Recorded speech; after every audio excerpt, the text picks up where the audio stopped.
Hello everyone. So আজকে কথা বলবো যে আপনার ইউএস এম্বাসির ভিতরে যেই কয়টা কারণের জন্য মূলত ভিসা অফিসার আপনাকে ভিসা দিয়ে থাকে। সো ফার্স্টলি আমি যদি আমার এক্সপিরিয়েন্সটা শেয়ার করে নেই তাহলে আর কি মানে আপনাদের সুবিধার জন্য। সো আমার আর কি ইন্টারভিউ ছিল অগাস্টের 15 তারিখে সকাল 9টায়।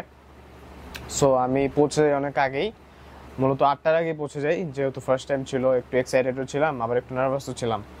অলদো আমার কনফিডেন্সটা একটু বেশি ছিল, মানে আমি যেরকম বলতেছি তার চেয়ে বেশি ছিল, অনেক বেশি ছিল আর কি মূলত। সো কনফিডেন্স যেই পরিমাণ ছিল আর কি, মানে আমি এরকমই ওভার কনফিডেন্ট ছিলাম যে আমি আমার বাসায় বলে গিয়েছিলাম যে আমার তো ভিসা অলরেডি হয়ে আছে, আমি আজকে শুধু আনতে যাব, ইন্টারভিউ হচ্ছে আমার জন্য ওইটা আর কি ফর্মালিটিস আর কি। এনিওয়েজ, আমি যদি এখন বলি আমার মেইন পার্টটুকু ভিসা ইন্টারভিউয়ের। সো আমার ইন্টারভিউ হচ্ছে 9টায় ছিল। সো 9টায় কিন্তু আমার ইন্টারভিউটা হয় নাই, হয়েছে হচ্ছে অ্যারাউন্ড 11টা, সাড়ে 11টা বাজে। সো আমার বেরোইতে বেরোইতে অ্যারাউন্ড 12টা বাজছে। সো ফার্স্টলি আমি ভিতরে ঢুকে যাই হচ্ছে 8:30 দিয়ে, 8:30টার আগেই ঢুকে যাই ভিতরে। তারপরে হচ্ছে ওই যে পাসপোর্ট স্ক্যান করতে করতে, মানে DS-160 স্ক্যান করতে করতে, ভিতরে ঢুকতে বডি চেক করতে করতে হচ্ছে 9টা বেজে যায়। তারপর হচ্ছে আমি ভিতরে গেলাম, কাউন্টার 1-এ গিয়ে আমার DS-160 দিলাম, DS-160 আপডেট করালাম। আপডেট করানোর পর আমাকে হচ্ছে বসতে বলার পর আমি আর কি পুরো নর্মাল ছিলাম, আমি আর কি আশেপাশে দেখতেছিলাম যে কিভাবে আর কি ইন্টারভিউ হয়। আমি প্রথমে মনে করেছিলাম যে কাউন্টার 1-2তেই মনে হয় ইন্টারভিউ নিয়ে নেয়, বা এই যে DS-160 আমি যে স্ক্যান করালাম ওই সময় আমি মনে করেছিলাম যে আমার ইন্টারভিউ হয়ে গিয়েছে।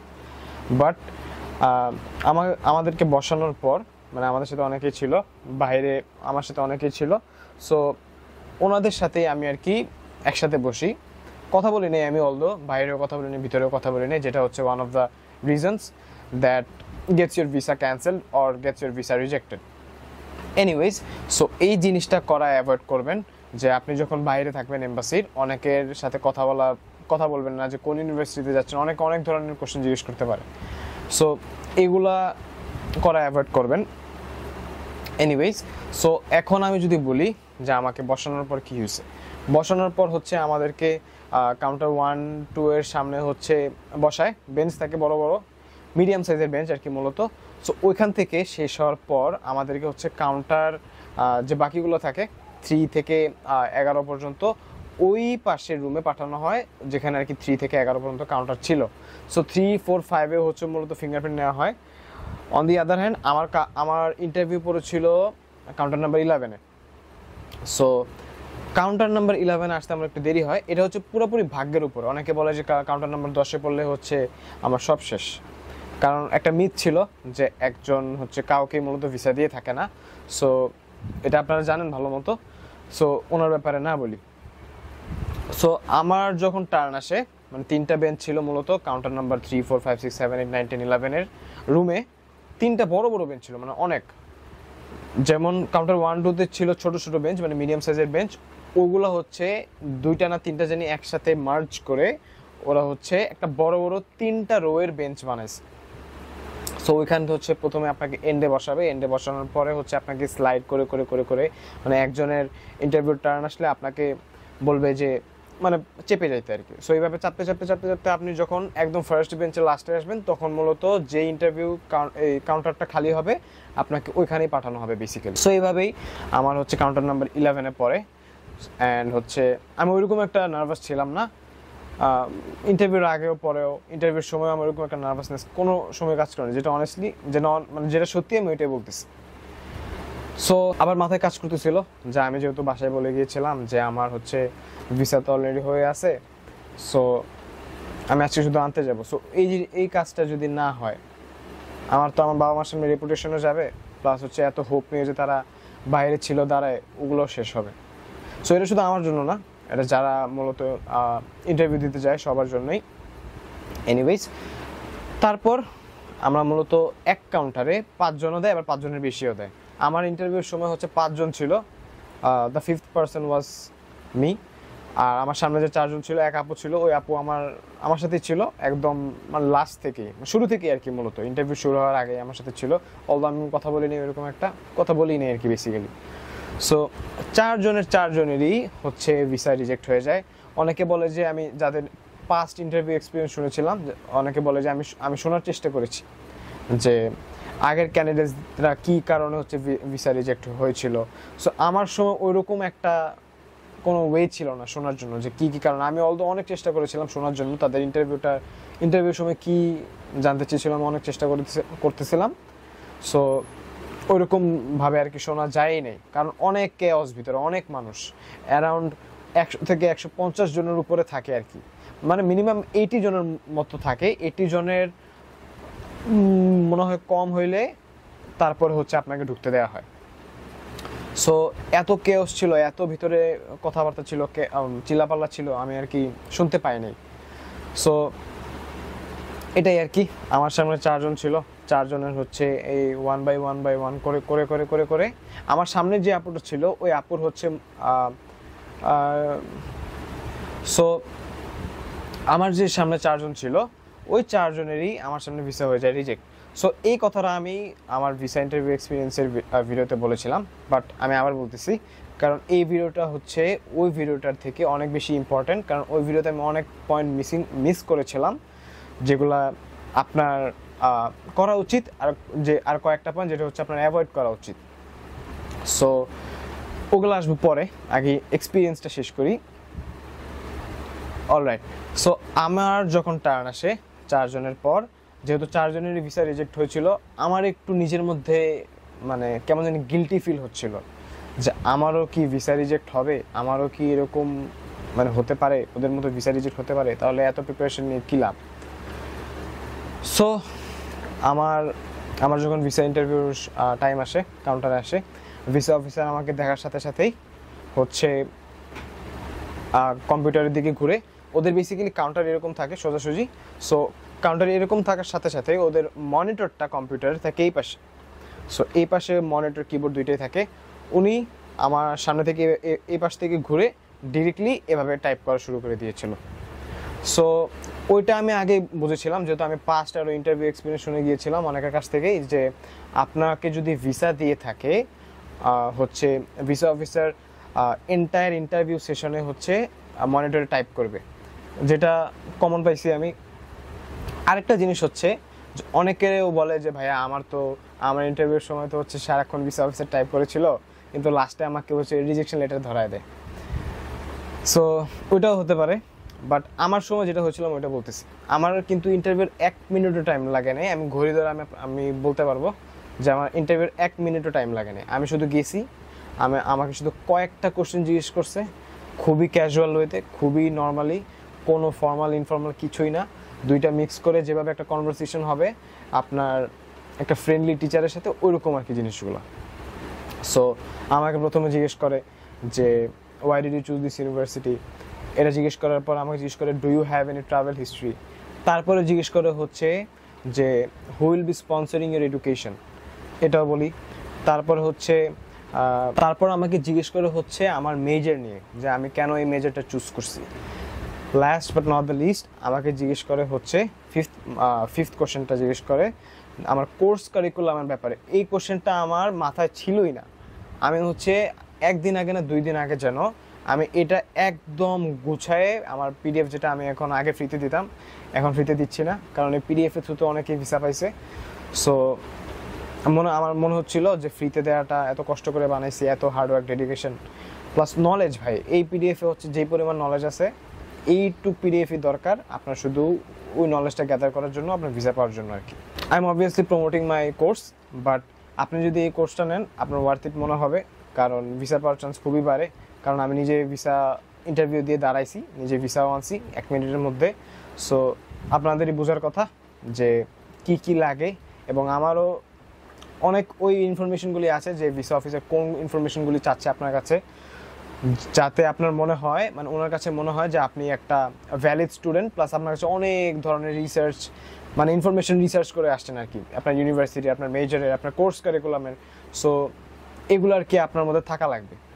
সো কি কি ইনফরমেশন দরকার আরও, ওগুলো হচ্ছে আমার পিডিএফে আছে, যে পিডিএফ আমি এখন ফ্রিতে দেই না। ওই পিডিএফটা হচ্ছে ফ্রিতে পায় যারা পেইড কোর্সটা করে ইন্টারভিউ সেশনের জন্য। এনিওয়েজ, সো এটা তো গেল যে আমাকে তারপর হচ্ছে আমাকে লিফলেট দিয়ে দেয় অনেক আগে, মূলত আমার সাথে অনেক আগেই অনেক নর্মাল ক্যাজুয়াল টক হচ্ছিল। আমি যখন তাকে I-20 দিয়েছিলাম, আমার I-20 দেওয়ার পর উনি আমাকে বলতেছে যে এই I-20 আর ওই I-20 তো সেম না। আমি তো তখন পুরো কট খেয়ে যাই, কাহিনী কি, আমি এখানে তো আপডেট করে আসলাম, এখানে হচ্ছে বলতেছে যে সেম না। উনি আমার এই কাউন্টার নাম্বার 1-এ হচ্ছে আপডেট হওয়ার পর আমি হচ্ছে মেইন ইন্টারভিউ সেশনে আবার আপডেট করি। সো ওই ভিসা অফিসারটা, আমি মূলত ম্যাম বলে ডাকতেছিলাম, অনেকে হচ্ছে অফিসার বলেও ডাকে, ম্যাম আমি নর্মালি কথা বলতেছিলাম ম্যাম বলে।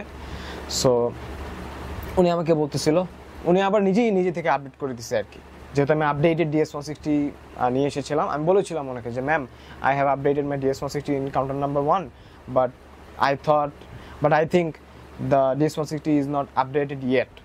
সো এটা বলার পর উনি আবার নিজে থেকে আপডেট করে নেয়, মানে ভেরিফাই কনফার্ম করে নেয় আর কি, মূলত কনফার্ম করে নেয় আর কি DS-160টা যে আপডেট হয়েছে কিনা।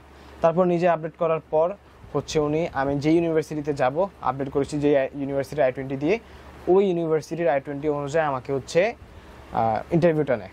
সো ইন্টারভিউর কোশ্চেন কী কী আমাকে করছিলাম সেটা বলেছি অলরেডি, সো আমি আর রিপিট না করলাম। অলরাইট, আমাকে তারপর দিল হচ্ছে ওই যে ব্লু লিফলেটটা। সো আমি যদি লিফলেটটা দেখাই, একটু টাইম লাগবে।